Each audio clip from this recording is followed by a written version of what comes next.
വീട്ടിലൊരു മുതഅല്ലിമിനെ വേണ്ടേ? നമ്മുടെ മരണാനന്തരം നമുക്ക് ഉപകരിക്കുന്ന കാര്യങ്ങളിൽ പുണ്യനബി സല്ലല്ലാഹു അലൈഹി വസല്ലമ തങ്ങൾ എണ്ണിയ ഒരു കാര്യം നമ്മുടെ സ്വാലിഹായ സന്താനങ്ങളെയാണ്. മക്കളെ ദീൻ പഠിക്കാൻ സന്നദ്ധരാക്കുമ്പോൾ, മക്കളെ ദീനിൻ്റെ വഴിയിലേക്ക് നമ്മൾ സഞ്ചരിപ്പിക്കുമ്പോൾ അവർ നമുക്ക് ഇഹത്തിലും പരത്തിലും ഉപകാരപ്പെടുന്നു. ഇത്തരത്തിൽ നമ്മുടെ മക്കളെ പ്രാപ്തരാക്കുകയാണ് ഇശാഅത്തു സുന്ന ദർസ് കീഴ്ശ്ശേരി. നീണ്ട 10 വർഷമായി പ്രശസ്ത മതപണ്ഡിതൻ ഉസ്താദ് അബ്ദുൽ വഹാബ് ഹൈതമി ചീക്കോടിന്റെ നേതൃത്വത്തിൽ നടന്നുകൊണ്ടിരിക്കുന്ന ഈ സ്ഥാപനത്തിലെ പുതിയ ബാച്ചിലേക്കുള്ള അഡ്മിഷൻ ആരംഭിച്ചിരിക്കുകയാണ്. മതപഠനത്തോടൊപ്പം ഭൗതിക പഠനത്തിന് ഊന്നൽ കൊടുക്കുന്ന ഈ സ്ഥാപനത്തിൽ വിശാലമായ ലൈബ്രറി ആൻഡ് കുത്തുബഖാന സംവിധാനങ്ങളുണ്ട്.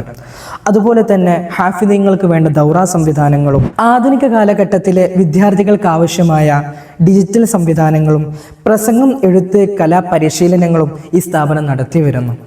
അല്ലാഹു തആല നമ്മുടെ മക്കളെയെല്ലാം സ്വാലിഹ്യങ്ങൾ ഉൾപ്പെടുത്തുമാറാകട്ടെ.